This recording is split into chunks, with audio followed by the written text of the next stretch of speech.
Hello and welcome to Thailand. We are here in Koh Tao with this beautiful site behind us here. I With thought this you beautiful site behind us here.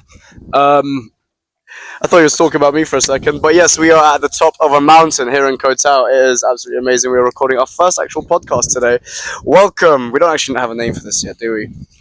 nope. No, but we are here talking about the realities of Thailand, because coming from someone that lives here and coming from a British tourist, aka Big Ari. I will be living here eventually. I can tell you that. I've been here for 6 weeks so far, 6.5 weeks. I've got a couple more days here, and I can assure you I'll be coming back out here and living here once I finish uni. So That's the thing. Everyone thought I was selling everyone a dream back when I came back to England a year ago. They're like, there's no way Thailand's that good, but we are here to break everything down and talk about the goods and bads of Thailand and if it's worth moving out here, which according to us, potentially, I think. I don't think he even sold Thailand enough. I think it's it's definitely my favourite place on the planet. I've got to say. That's Really how good is. it is. It is fucking brilliant out here. I mean, just look at this view. Like, what kind of podcast background can you get with the sea and the mountains in the background? That's just to start off with. But start off with a few misconceptions about Thailand. I think the one that is on everyone's forefront of their mind is the Ladyboys. Yeah, that's definitely something that you don't see too many ladyboys here. Really, you actually really don't. Like in England, everyone says Thailand ladyboys, full of them. Like I think some people in England don't even think there are actually women in Thailand. Apart from Bangkok and Khao San Road, I don't think I've even seen any. We went to a ladyboy show for a laugh before the full moon party. Obviously, that's a massive like every tourist here was obviously going to be at the full moon party. There's obviously going to be some ladyboys there doing that show. But apart from that, I don't think I've seen any at all. And they're actually really easy to spot. That's one thing. People say back home they're not easy to spot. People say, oh yeah, it's easy to get caught with one of them because you won't know. First of all, you can tell before you can literally tell straight away. When you see a 6'3" Goliath walking towards you, the first thing you're thinking is that is probably a ladyboy. I'm not gonna lie. It is very obvious. Like they're so rare that when you do see one, it is pretty obvious. They're all tall. They're all built obviously more masculine, and they for some reason I noticed this. They got different teeth. It's like they've got different teeth to normal humans. Humans as well. That's the way I'd describe it. I actually would. You heard it here first. Ladyboys have different teeth to humans. You can tell straight away because they'll smile at you and they're all touchy. That's the other thing. They are so touchy. Like they will come up to you straight away. They are probably the more touchy ones. Like you got your balls, batty, and dick grabbed multiple times within your first day of Koh San Road. Koh San Road is like a big tourist strip in Bangkok where all the tourists go, the backpackers go to get rowdy. And obviously, there's a few ladyboys there trying to touch up some people's woods, if not their own, to be honest. I did get in quite a bit of trouble that first night because they just kept touching me up. So I did square up to one of them, which I probably shouldn't have done. I'm not going to go into too much details. I had to get out of Bangkok ASAP because I got into a bit of trouble. Just A because ladyboy threatened to call the police on Harry after she slapped him in the face. It was not quite the threatened to ordeal. call. Like She did go. A ladyboy Did called call. the police on Harry in Bangkok, which is pretty eventful on his first day in Bangkok as well. yeah, she slapped me as well. I did slap her back, which yeah, it's not a good thing. Yeah, I should. Mate, who would have thought I shouldn't have the done guy that. sitting in the wife beater is the one slapping women? So there you have it. She's not a woman. She's a man. Ooh, there you go. So that's why it's not that bad. But look, yeah, She did shouldn't hit have him done that. first, to be fair. Shouldn't- She shouldn't did hit him first. He hit me first, so I hit Yes. him. Whichever pronouns they use. We don't actually pronouns aren't really a thing in Thailand. Like no one's asked about like pronouns or anything. Like in the UK, you hear they, them, she, them, he, him, exhaust pipe all the fucking time. In Thailand, you'd think with the amount of transgender people here, you'd hear pronouns all the time, but you really don't. One thing that you find in Thailand is they just mind their own business. Like if you're a transgender person, unless you're a prostitute ladyboy, which they are in Koh San Road, they just mind their own business. They're just like going about their day-to-day life. They're not like shoving pronouns and like shit down your throat. which is good. I feel like it's like in the UK, it's kind of just like, just kind of let me do my thing. And then like when people, that's one thing people are scared about coming to Thailand. They think they're just going to be pressured with all this like ladyboy stuff, but it's honestly like it doesn't affect your day to day life at all. There's really nothing at all like that. Like the politics, anything political really isn't really thrown in your face at all here. I've not really seen any political things that you'd get in England all the time. You know, you see stuff all the time thrown in your face in England. I won't go into what, whether it's right or wrong, I don't know. But the main point is I don't care, and I don't want it in my face because I don't care. So here, yeah, that no one really puts anything in your face to just leave you to be you. Everyone's happy. No one's like, how can you not be happy here? People are just happy and keep to themselves. So yeah, that's the main thing. I feel like it's just peaceful and just good vibes. Yeah, I think the general vibes in Thailand are just much better in the UK. Like the UK is very depressing because there's just, I don't know, I feel like there's just so much to do, and there's no excuses not to do anything here. Like the weather is perfect all year round. This We are currently recording this in the middle of winter. Believe it or not, this is the winter of Thailand, and I am sat here in shorts, sweating my, I'm not gonna, my balls back in decor. But yeah, out here you need an excuse to stay in. When you're at home, you need an excuse to go out. A lot of the times, people are like, "Do you want to go out?" No, they don't want to go out because I don't know, it's raining, Cold. it's cold. There's just Don't have money. nothing to go out for. Here, it's like, why are you staying in? I've been in for the last week because I literally died. I had a really, really bad vertigo. I think it was vertigo. I had a liquid imbalance in my ear, which gave me an earache, a toothache, a sinus infection. My whole body shut down. I did sleep non-stop for a week. I think the average was 21 hours a day of sleep. Yeah, he literally woke up, had some food, and went straight back to sleep. And even that food he had to force down him, to be honest.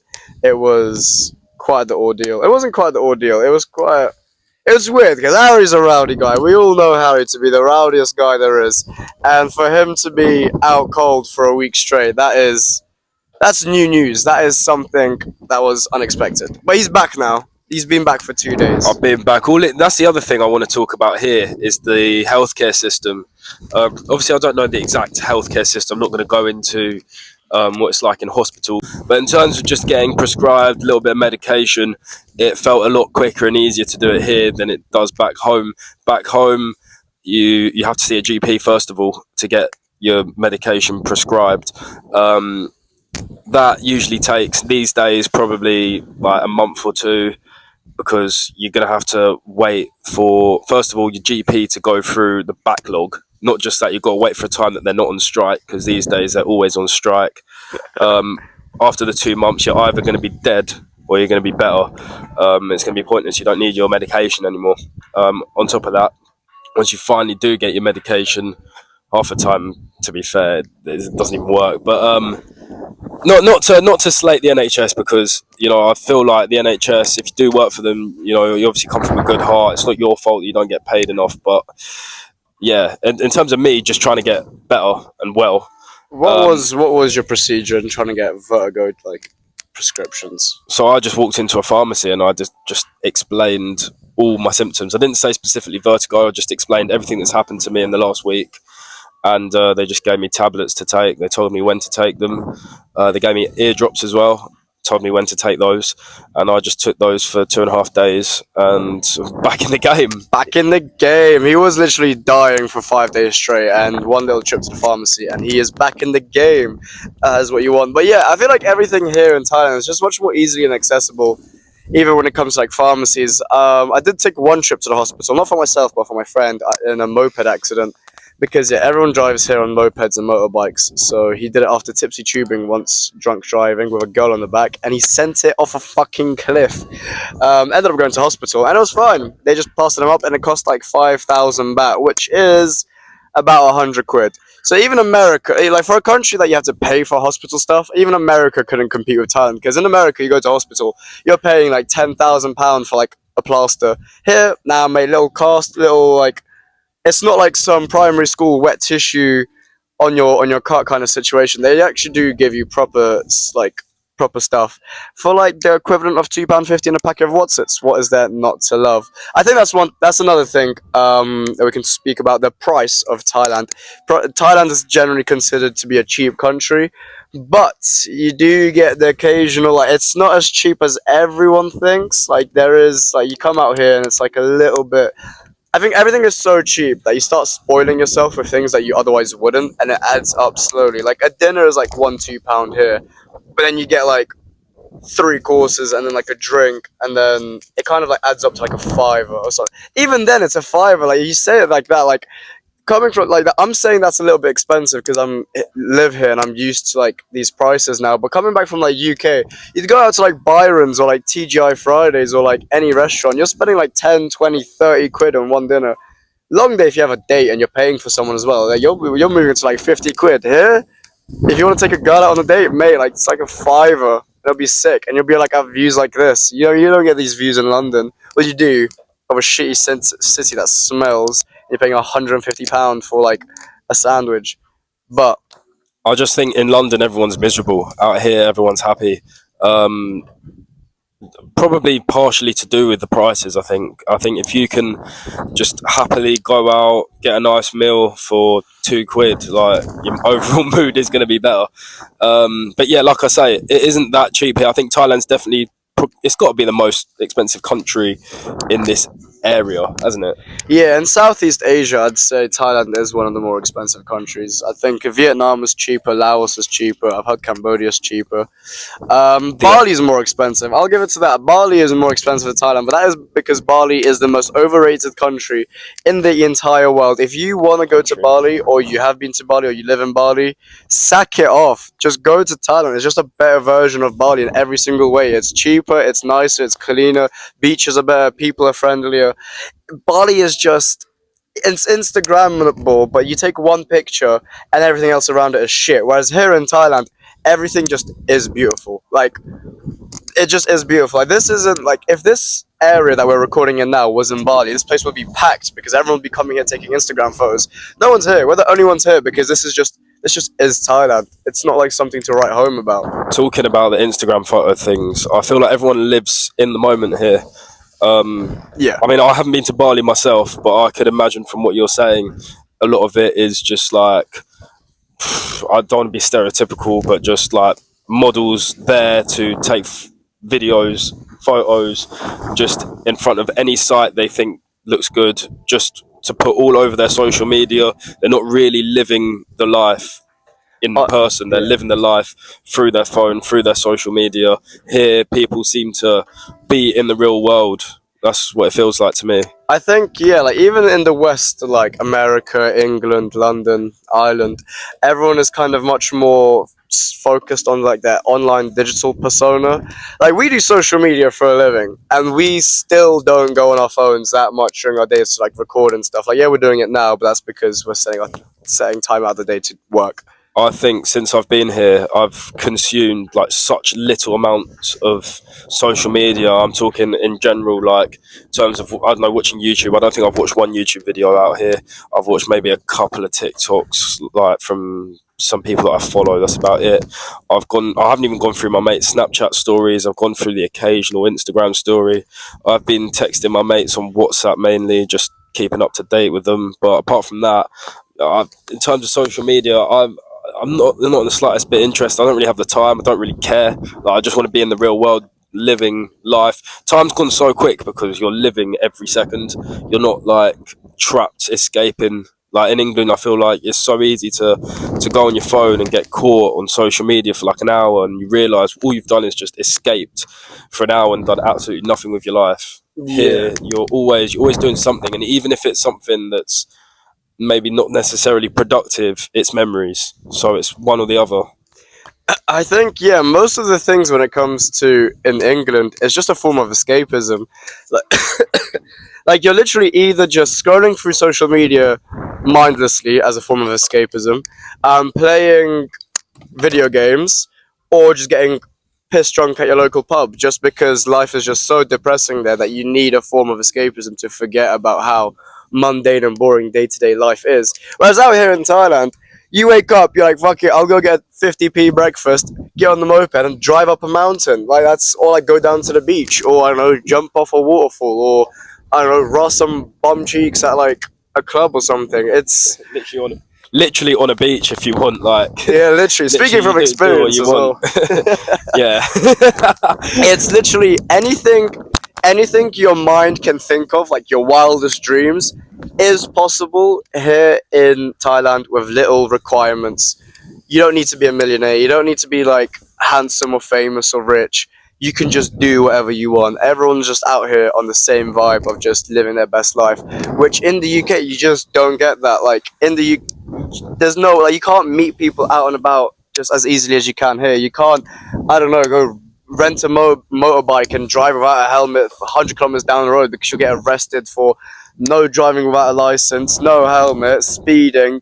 I don't fucking know. Probably like hate speech thrown in there at some point. They'll find a way, honestly. I obviously don't promote being like unsafe for just the sake of it, like just randomly driving 100 kilometers down in Thailand with no helmet just for the sake of it. I don't. Yeah, obviously I don't condone that, I- but I'm saying if you want to, you technically can, which applies to everything else here as well. Like the point is, you don't have to look through about a million different laws just to see what you can and can't do. Like in England, if say you had like I don't know, a couple of chickens, and you just like they laid a few eggs, and you just wanted to make a bit of money, sell them at your front door. You need to first of all probably pay like 40% tax. 30% of it to get a license, and then you probably make about 30% of what you get here. You need retail licenses, you need health and safety licenses, you need health food safety licenses.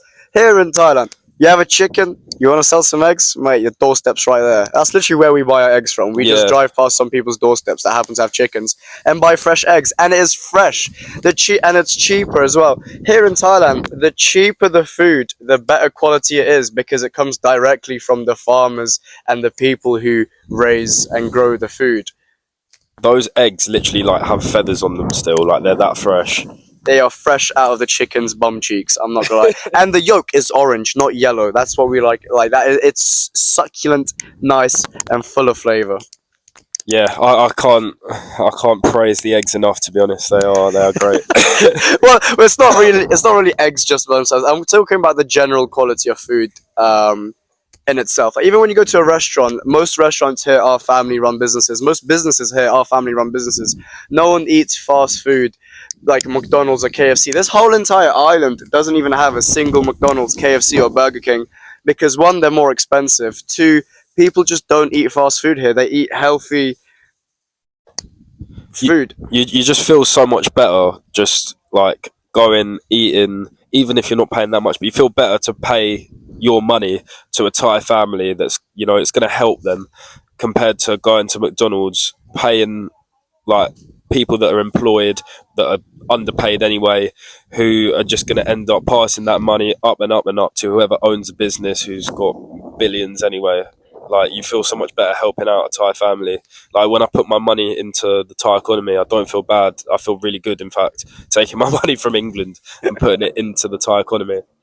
Yeah, that is, yeah, literally where we've been eating at this just local restaurant that's just run by a family every single day, and it's amazing. It's like £1.20, and the food's amazing. It's healthy, it's cheap, and yeah, I don't know. Fast food just really isn't a thing here. Other than the only exception to that rule is the God holy praised 7-Eleven. That is one thing that Thailand has that England needs. Again, it's very Americanized, isn't it?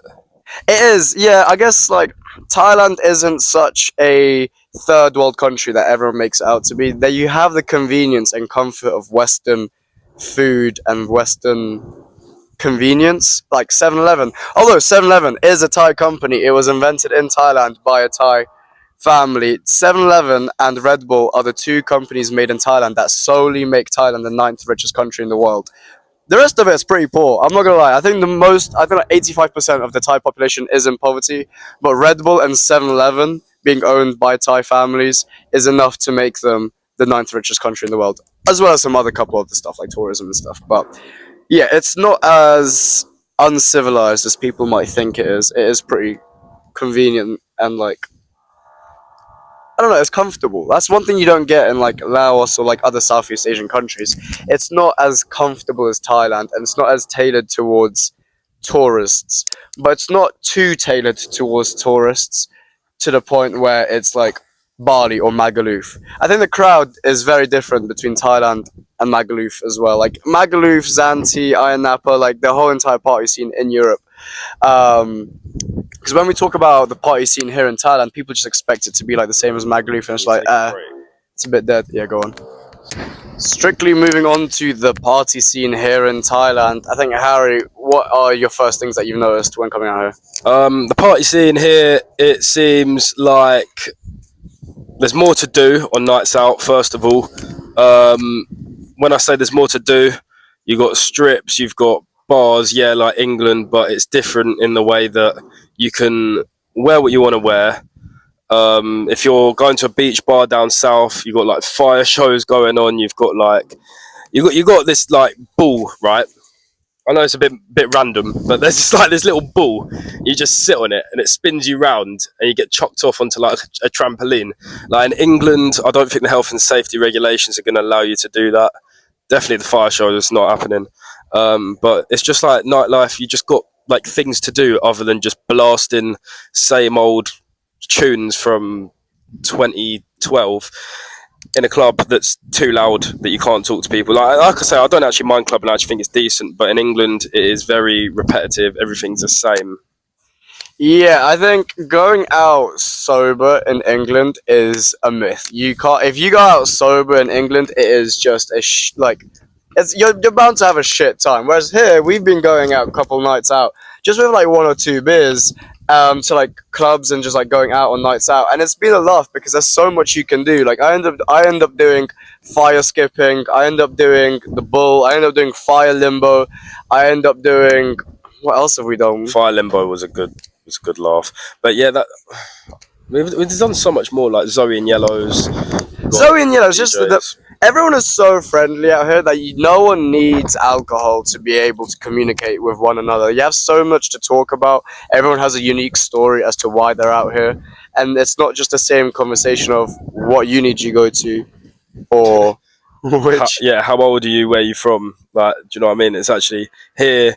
Where you travelling to? What you've been out here doing? How come you're here? What is it you do out here? What is it you do back home? What are your plans for the future? Where like you come back out here again? Like what you doing? It can even be as simple as just what you're doing tomorrow. Do you want to like explore the island together, or like what are you doing tomorrow? Do you want to go hit up a viewpoint or go to a waterfall? It's just that way. It's so easy, and then they'll be like, "Yeah, come. Like we just join our group tomorrow." I'll be like, "Alright, cool, sweet, we'll do that." And that's it. You spend the rest of your night with like 5 new mates, or unless you're Harry, you're ass bum cheeks. Harry has been cleaning up. It is, and also it is much easier to pull out here. I think. Would you say so? I don't. More so than England. I don't know. Uni's similar, but I'd say in the way that a lot of people out here, a lot of people solo traveling, they're not here to try prove a point to anyone. They're just gonna do what they want. Like I feel like if you find, I don't know, say a group of girls back home, like one of their mates is going to be there stopping anything. Like one of their mates, always usually the fat ugly one in the corner that's just not letting their friends go back with any guy. Here, majority of people are solo travellers. If they're not, they're in groups of twos, and they're probably doing a 2-man step. So, yeah, I just feel like people here just do what they want to do. People either like you or don't like you. It's as simple as that. It's not, oh yeah, my fat friend says no. Do you know what I mean? Yeah, I think yeah, Harry was right. It is like a similar vibe to university on how it is like pulling, but that's the thing. We're not here at university. That just is that's just the country, and that's just how it is going out here. Whereas in the UK, like especially London, you go to like I don't know Bar Rumba or like Prism, and it's just a bit.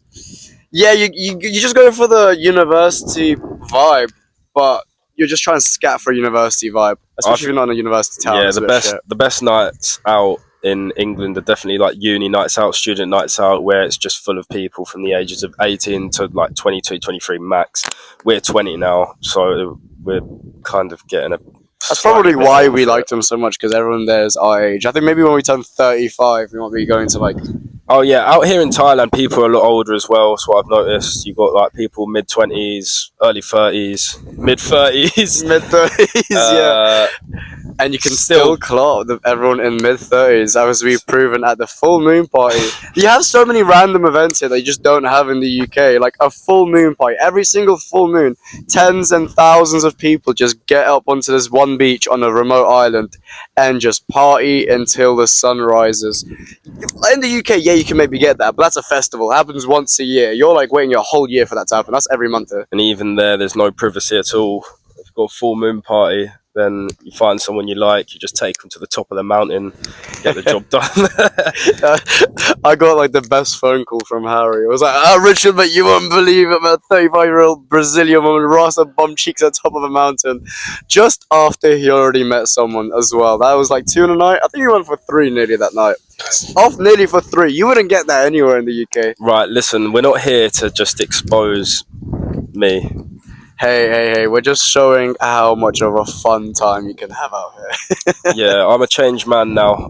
I've done that. I've sinned enough. I won't be doing that again. That is true. Well, there's also another thing that you can do out here, is numerous amounts of narcotics. You can get anything you want, basically anywhere you want. I don't know about anything. Well, yeah, actually, Thailand's a bit harder. You have to like kind of know with certain bars to go to. No, I would say there's not so much of the extreme stuff. That stuff's avoided, which I quite like. I think it's a good thing. It's quite nice to see people that aren't completely off their face all the time. In terms of weed, broccoli, whatever you want to call it, depends where you're watching this on YouTube or TikTok. It might have to be a different word we use for it, but yeah, if you took people, yeah, might have had a few long cigarettes to smoke, or I think might have taken everyone. a couple of mushrooms, but I don't think anyone goes any further than that, really. Yeah, everyone in the UK is always either on the ket or the coke. To be honest. Yeah, but I don't really like that because people just too off their face all the time. Yeah. I'm not really someone who's into drugs at all, so when I see people off their face, I just kind of think like just sort your life out, to be honest. But if it's like the less serious stuff like you get out here, I think Out here, like that, like Yeah, well. everyone's either on mushrooms, broccoli, long cigarettes, or alcohol. That's all it really is. You don't really get anything hard because anything else is extremely illegal, and you will get like probably the death penalty if you're caught with it. So no one does that. Whereas in the UK, it's kind of like in everywhere. the UK, no one's gonna do anything really. Like if you're caught with it, they're gonna take it off you. Like if you're caught selling it, then you're in trouble. But if you're just caught taking it, or have someone it's probably just gonna get taken away. You're just probably gonna be really ill in the morning and just make yourself. Yeah, Just which I guess at the same time might be like a positive thing for the UK, because if you are into the harder kind of stuff like ket and coke, the fact that you can't really get it out here is maybe something that you wouldn't want. Like you would like your how you want, like you would like your how you'd like that about the UK, that it's easily accessible as opposed to Thailand. Like if you do coke and ket and you can't do it anymore, like yeah, it's probably better for you, but at the end of the day, it's your life. You choose what you want to do. If you want to just blast fucking coke, like hard drugs, then do you then? But in all honesty, I think when you're out here, you don't need it. Like you just live in the moment. You won't need any of that. I like I say, I'm not someone who's into any of that. So yeah, I can't relate myself. Maybe that's what it is, but I don't see why you'd need that here. In England, fair enough. You probably depressed, need it to give you a little spike of adrenaline. But here, I think you're just happy, just living life. I think it comes back to the original point where I think it's just another form of escapism. Back in the UK, it's just like everything's so boring. The nights out so boring. Everything's so mundane that you just blast hard drugs just to feel something good. Whereas here, no, you're just good all the time. Are you feeling good right now, Harry? Yeah, I'm feeling amazing. I don't think that I've seen anyone here who could say they have depression or any sort of mental illness out here. We've I don't met think hundreds of people out here, and not a single one has said they've got depression, anxiety, or like anything bad about themselves whilst they're out here. Yeah, obviously that could be different when they get back home, because it's like it will be a massive drop. Like I'm going home in a few days, and I'm like currently living life up here, and it's going to be a massive come down like that, and it's going to hit me hard. Yeah. But like I say, I might come back out here in a month's time if our farm does well. So Yeah. That is yeah. something that we've now started doing out here. We moved, well, I moved here, and then Harry came along to start up our own long cigarette broccoli farm, which is amazing because the amount of money in it is absolutely crazy. It's one plant can be worth anywhere from £1,000 to £10,000, and we have like dozens of plants, which we also sell. We have a pharmaceutical license, and we sell it to America and the Netherlands, which we can also sell on the behalf of you. So if you would like to start making some passive income, DM us. Our website is being made back up again because lots of people have been trying to steal our business idea, because it is a fully legitimate and amazing business idea that people are now trying to steal. So what we do is we are here. Well, you lot or people from home, people from our TikTok, people that aren't us, basically, will invest into a plant. So they will send us a certain amount. They'll buy a plant. We'll then send you a contract which will say what we do with the plant, and what we do is we grow it and we sell it. And then once we've sold it, we split the profits, and then some of the money's yours, some of the money's ours, and we go again, to be honest. And you can just keep recycling from that, just new plants in, grow them, sell them, get your money, go again. Literally, it's as easy as that. You can probably retire and travel for the rest of your life just earning money that you get from the plants, because you're doubling your income every 4 to 5 months. And if you just invest enough for you to live off like the doubling, then you're calm. You're traveling. You do obviously have to maintain the farm, so if you're traveling, you're going to have to get someone to keep an eye on it. Oh well, yeah. I mean for like the investor. For the investor, you can just invest money into us, and you're going to be given double your money back every couple of months. So legally bounded by contract, like I have to do it. We have to do it. yeah, My we company do it. has to do it. Like we do it. We do it. That's the thing. But yeah, but that kind of goes back into the point of you can just do what you want out here, like your wildest dreams, which is becoming a ganja farmer, which I guess now we are. It's crazy to think about it. We went all the way. Crazy to think that I don't even smoke. I just grow. Yeah, Harry doesn't even. I don't smoke. Himself. I don't smoke. I just grow. But yeah, we have professional farmers. We have some of the best farmers in the world working for us, inventors of strains, and people coming from across the world to work for us, to become farmers as well. That is another thing that we do. What else is there? We have automated the farm as well. That's what's allowed us to have this trip, because this is what I was saying. We do have someone just keeping an eye on everything, making sure it's all going good, but we've automated the farm. Like, it gets sprinkled at the right time with water. They're doing well. They're growing well. We're getting sent updates on them. But yeah, we just come down south for a bit, and they're just growing back at his place. Oh, my bad. Let me just lower this a little bit. There you go. Cool. Sorry about that. Yeah, in terms of my place, I do, as I said, live here. And in terms of rent, how much are we paying for, well, how much am I paying for rent? Up north in Chiang Mai, I decided to go for literally the fanciest, smanciest, richest looking house there is, which is a 3-bedroom pool villa and jacuzzi located on a private golf course in a private gated community with my own driving range, gardener, pool cleaning, gym, everything, for a grand total of £750 a month, which is the equivalent of a shoebox you'd get in London. That's split between you three as well, isn't it? Split between the 3-bedroom house, so that's the equivalent of each person's probably getting what, about 200 quid. 200 quid a month to live with two of your mates. Yeah, that's unreal, because I'm paying 600, and that's per person. So that's 600 just myself for my student house in Chichester, back home in England, and he's literally paying you're paying a third of that for a villa. I'm paying a third of that to live on a massive villa with my friends and family. But yeah, that's one thing that I recommend you doing. If you have if you and your friends have any online source of income, which if you don't, DM me because that is literally what I do for a living. If you guys have any source of income, you're so much better off just moving to Thailand, spending a third on rent, on food, on transportation, on health, like everything, and still having a much higher quality of life. It is. I don't see why you'd want to be in the UK, which is why I moved out here. Everyone says, "Oh, you're just selling a dream. You're chatting shit."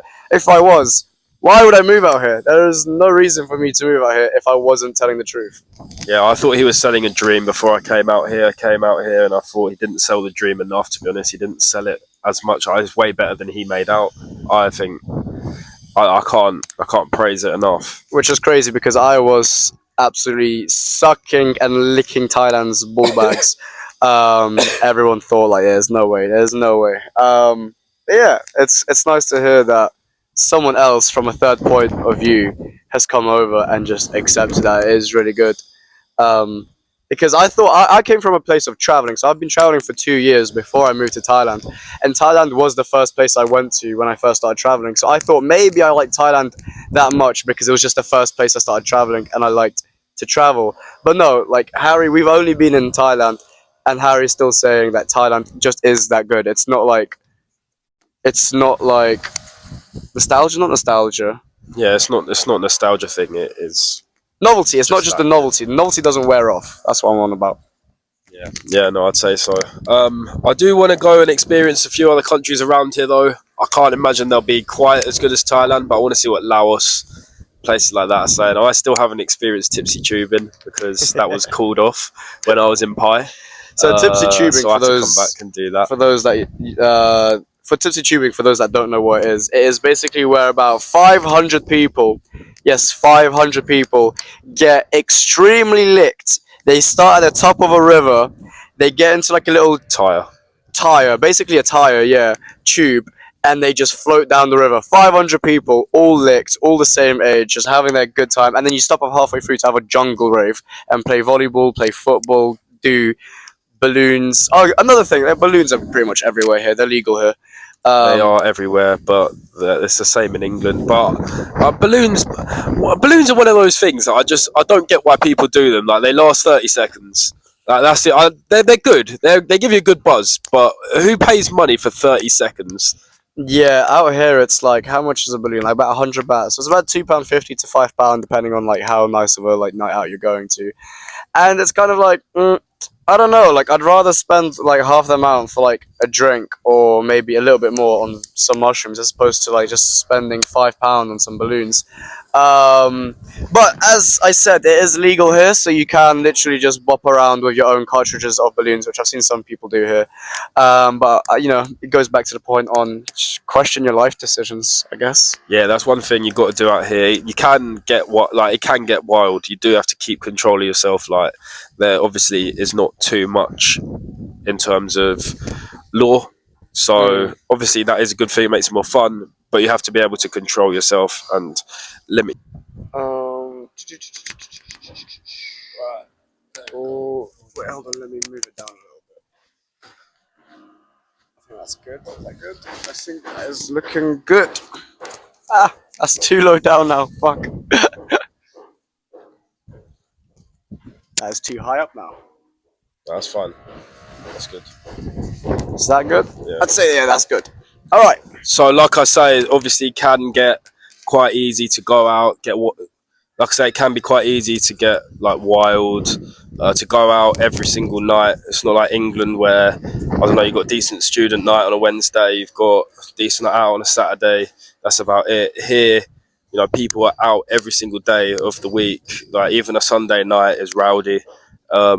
So it could be very easy to go out every single day, and that would mean drinking every single day, which obviously isn't good for you. So you do have to put limits on yourself because no one here is going to put a limit on it for you. Yeah, I think that's one thing in Thailand. It's you can get lost in the sauce very easily. If you have no self-control, you can spiral out of control very easily. If you are someone that likes to go out and drink, you can literally go out and drink every single night. I know you can do it in the UK, but you look like a sad, lonely person sitting in a pub by yourself going out and drinking, especially on like a Tuesday night when nothing's going on. Here, rowdy. every single night. You can go out and drink, make friends, and have a good night every single night. Obviously, that's not good for you. Or, well, if you're here on holiday, you might as well do it. If you're a big smoker, you can smoke so much because a gram of broccoli is like £2.50. So you can smoke all the time, which is one thing that I must say I fell into a trap for. Obviously, being a ganja grower and being out here in Thailand, I have had a lot of access to a lot of long cigarettes and broccoli, and I found myself kind of just smoking like 5 to 10 long cigarettes a day just because I can. I've come to the realization that I should probably put a limit on that. You're a few days clean now. I've been a few days clean. Well, I had half of one yesterday, so I've been one day clean. I've been one day clean, but that was just because I needed a nap because we had a big rowdy jungle party yesterday. That's the other thing. Jungle party went on till 6 a.m. Just like a massive party, rave sort of thing in the middle of nowhere. Quite literally, it was. There's trees, there's steps, there's mud, and there's a little DJ space, and that's about it. People are just there. People are happy. In England, you obviously can't do that. In England, you're going to need like 4 walls, a ceiling, and you're going to need a load of licenses. And to be fair, that it wouldn't have passed health and safety regulations just purely because there was steps made out of rock, and some of them were a little bit steeper than others. So people would be like, "Oh, but people that don't have great eyesight won't be able to, or people who don't have great balance won't be able to tell how big a step is." But here, not like just it's just a step. It's just a step. What's the problem? See, this is when I get angry, like just based off how stupid some things back home are. Just because, like, why do we complain over a piece of rock that has naturally been there? It's a jungle party, and people in the UK would be surprised when it's in a jungle and the steps are uneven. What do you expect? It's a jungle party. The steps are going to be uneven. The floor's going to be made out of dirt and wood. Like, it's a bloody jungle. Whereas in the UK, even if you did get a jungle, which you can technically get a jungle, you're gonna have to go through so many legislations or like trip hazards, and like God forbid if like someone spills a drink, you have to get a wet floor sign out. Otherwise, someone can sue you for falling over. Mate, good luck trying to sue someone in Thailand. Not gonna happen. People just run off common sense. Health and safety, I'd say, is one thing about Thailand. Health and safety, I wouldn't really say exists here. Nah, but I still think there's a lot more in terms of. Oh, my I bad. still think in England there's more. What are you doing? I'm trying to sort out my beanbag because I'm a bit too low down. My bad. I'm back. Yeah, in England, I would say there is a lot more hazards. Like people crash, like the car crashes all the time. I've only seen one car crash since I've been out here. We did? That's with like not many. Well, I mean, the roads are safe, but The roads are just good kind of as drive- well. Yeah, the people just kind of drive how they want to. They kind of just make way for each other. There's no specific way that you have to specifically drive. Like, say, like there's a lot of hard shoulders, right? Say you run out of petrol, or I don't know, you've gone the wrong way. You just drive really slowly on the wrong way on the hard shoulder. And people just kind of move out of the way and let you. Literally, here's one story in Chiang Mai. We were coming back from a night out, both of us on the moped. I don't have a license. I don't know if I could be saying this. No one fucking has a license out here. First of all, no one actually drives. They can't check your license out here in Thailand when you go to like get a moped out. Anyway, nevertheless, we were driving back from a nightclub on the motorway, so main motorway. So imagine like the A316, the M1 or something. You're driving down the motorway and there is a police blockade in front of you. They're stopping people, they're checking something. I obviously don't have a license and I was driving back from the club. So I did a U-turn on the motorway and went down the wrong way. Just went down the hard shoulder and it was fine. It was just like, oh yeah, sorry, we went the wrong way. You literally, the police. Okay, that's fine. Yeah, just stay on the hard shoulder, make sure you're safe. The police came after us. They like obviously they saw us go driving on the motorway, saw the police blockade and do a 360 and drive down the wrong way. They came up to us, like they drove down to us and they were like, "Hey, like you guys are right?" And we're like, "Yeah, sorry, we just took a wrong turning. We're going back." They're like, "Oh, where you guys going?" I was like, "Hang dog." And they're like, "Oh yeah, it's by the road." I'm like, "Yeah, my bad, wrong turning." They're like, "Alright, cool, have a good night." This was at 3 in the morning when everyone's going back home from a nightclub. I did that once in the UK and I got pulled over, got done for drunk driving. I had to spend a night in a cell. Here in Thailand, I got a pat on the back from the local policeman, which is crazy. It is crazy, and neither of us had helmets on either. Because the thing is, they know you're like you took a wrong turn. What's the point in sending it down a motorway for another 10 minutes just to find I don't know, like a U-turn or roundabout just to turn back? Literally. You just made a mistake, right? Humans make mistakes. In England, it feels like you're not allowed to make a mistake. If you make a mistake like that on the A3, you end up in Portsmouth. Like, you're not allowed to make a mistake.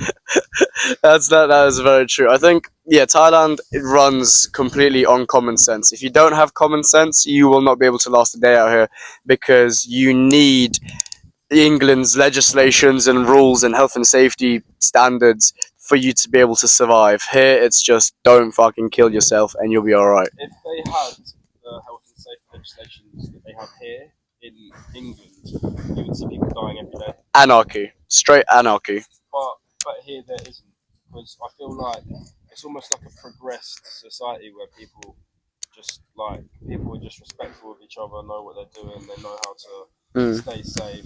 Whereas in England, it's like any excuse to just be a twat. People are going to be a twat, and then they put loads of laws in place, and now people are trying to be a twat by breaking the laws. So that's why they have to put even more laws in place, and then it just spirals out of control. You can't do anything. Yeah, I think like one good example of this is the moped rental place that I found in Pai up north of Thailand. It's just an empty showroom, not an empty showroom.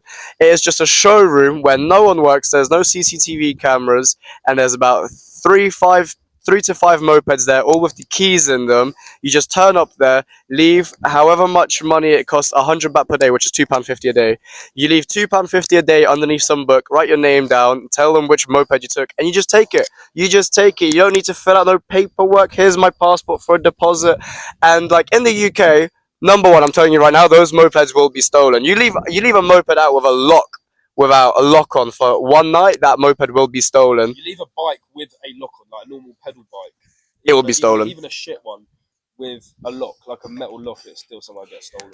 I left my bike at a train station bike park with a lock on it, and someone cut the lock off and still stole it 3 times. This has happened 3 times because I've had 3 separate bikes. Here, there's literally an entire shop with no CCTV and no one works there, with the keys to the mopeds in the mopeds, and no one has stolen one, broken it, and it is still perfectly fine. If you have any problems, you just give the number on the moped a call and they'll sort it out. Like ours broke down, fair enough, like it did break down whilst we were like in the mountains, but then we called them, the owner, and they were like, yeah, just let us know where it is, sorry about that. And we're like, alright, cool, no worries. And that's fine. Like it was all right in the end. We went and got another moped out. That's all it is. It would get stolen within 5 minutes in the UK, which brings us on to just the general how nice people are here in Thailand. You'd think Thai people must hate foreigners, because imagine having to put up with even just us, just being in the country. Like the UK is extremely racist when an immigrant moves over. Like, oh, they're fucking stealing our jobs, fucking EDL this, Brexit that. Whereas the Thai people, they're so friendly towards the localers. Like it is unbelievable. Like so friendly towards the tourists. No, sorry, yeah. So they're friendly towards the tourists, which I'm very pleasantly surprised about, because I know tourists can be right knobheads when in Thailand, especially if they drink and stuff like that. Like one example is when we broke down. We had a flat tire by a motorway at a gas station in North Thailand. Some lady that was just out like with her taking her kids back from school stopped off, and she was like, all right, stay here, I'm going to drive around all the service stations around the area, speak Thai to them, and I'll try and get them to come here and help you out. We were sat there for about an hour while she was driving around. 25 minutes while she was driving around, looking and asking all these engineers and like places like, hey, can you come over here? There's these tourists, they got a flat tire, they need their tire fixed. And then yeah, they came over and we tried to give her a tip. We tried to pay her. Obviously we paid for the mechanic, and she said no, like she refused to take up. I literally was putting the money like that, trying to give it to her. She goes and sits in her car and says no.